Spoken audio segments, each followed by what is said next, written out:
Hello mga kasari! Welcome back to my YouTube channel. So ngayong araw na to is mag-a-update po tayo dito sa Sari-Sari Store. Ano-ano nga ba yung mga items na habang tumatagal or habang papalapit ang Kapaskuhan at Bagong Taon ay patuloy pa ring tumataas. So ito yung mga items na hindi natin mawari mga kasari na kada deliver sa atin or kada pamili po natin, kada grocery po natin, kada pupunta tayo sa mga pamilihan, bibilihin natin yung item na to, ay nagbabago ang puhunan. So, magsimula na po tayo mga kasari. Unahin na po natin ang mantika. So, kukuha lang ako dito guys sa baba ng mantika. So, eto. Etong mantika, isang bote ng mantika, ay halos pumatak na po ang puhunan niya ng 30 pesos per bottle.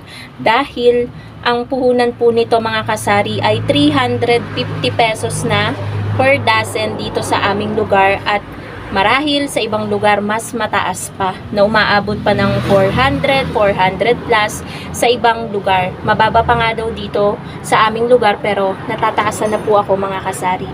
So meron lang guys, bibili, wait lang, may paparating. Okay guys, meron lamang pong bumili ng corned beef. So ito pong mantika mga kasari, kada deliver po sa atin ng ating ahente ay tumataas po from 320, 325, 330, 335 hanggang umabot ng 350 per dozen. So ako guys, minsan nagugulat na lang, minsan ay okay lang, mag-a-adjust na lang tayo.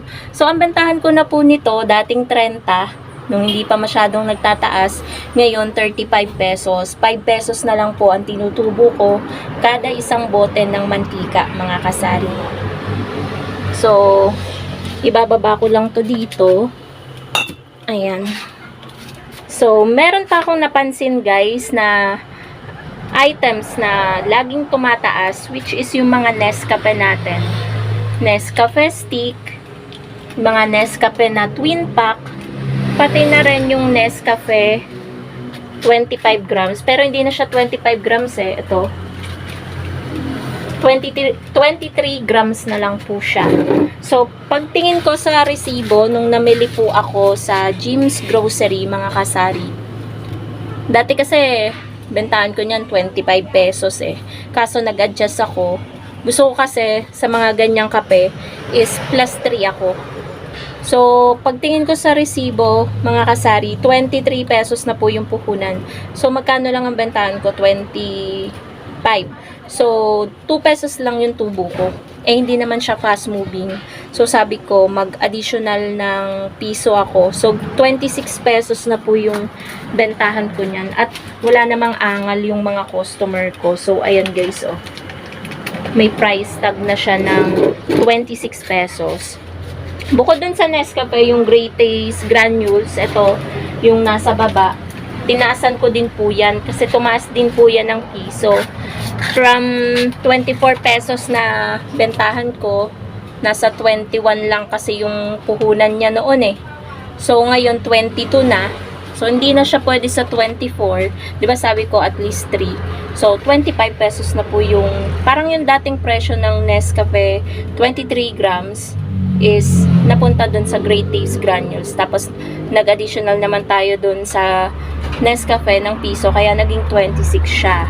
So, meron kasing mga items guys na hindi natin napapansin na talagang tumataas kada deliver po sa atin. Kaya, yun po, lagi ko sinasabi sa inyo, always nyo pong i-check mga kasari yung inyong mga resibo. Tulad guys sa Energen. Yan. Dati, sobrang baba ng puhunan ng Energen. Ito, vanilla, tsaka chocolate. Pero, may birthday kasi dito sa kabila guys, kaya patingin-tingin ako, may mga dumadating. So, ayun nga, namili kasi ako niya, nag-order ako kay Pure Gold. Nagulat ako sa presyo niyan. Talagang tumaas po siya mga kasari, pero ang bentahan ko pa rin is 10 pesos pa din po. 10 pesos pa din mga kasari. So, itlog, patuloy pa din po ang pagtaas ng itlog. Hindi ko lang po alam kung sa inyong lugar Ayun, may kumakanta ng happy birthday. Kung sa inyong lugar ay patuloy na tumataas, pero lalo na, ngayon ay magpapasko bagong taon, lalo pang tataas yung itlog. So, ang itlog guys dito sa aming lugar ay 250 pesos per tray. Large po yung size niya. So, 10 pesos pa din po yung ating bentahan at may tubo po tayo na 50 pesos. Computin nga natin. 10 times 30. So, ayun. 50 pesos nga mga kasari yung tubo natin sa isang tray ng itlog. So, bukod sa mga Nescafe na kape, tumataas din po sa ibang ahente or sa palengke mataas ang kopi ko. So, 129 na po ang kuha ko ng isang Thai. Pero dito, tsaka sa may gyms, yung dito malapit na wholesaler sa NSD Trading, 125 sa kanila. So, iba-iba guys. Iba-iba. Minsan kasi, kapag kailangan ko na tapos sakto na sa palengke ako, doon na lang ako bumibili, 129. So, magkano na lang yung tubo natin kung 15 pesos pa rin kada twin pack yung bentahan po natin. So, 21 pesos na lang po yung ating tutubuin. Alam ko po sa ibang tindahan, lahat ng kape nila 16 na. Pero dito po sa store ko, 15 pesos pa din po. Lahat ng klase ng kape maliban sa ewan ko kung mako-consider na kape ang ano po yan? Yung kasalo, magkano? Kasalo, 90 po. Ay, kaso hindi pa po masyadong malamig. Ano, 1.5 po. 70 po. Kasya ba yun? Kasya po yun. Mahal yung may yelo ka? Wala po yung tubig pa. Sige, may yelo. Malina yung mag-up may yelo. Isang kasalo na nga. Magkano isa? 30? O, isang kasalo at isang ano? 1.5. Pares kong cook. Palalagay ko lang po kasi. Pabalik na lang po. Sakto na po.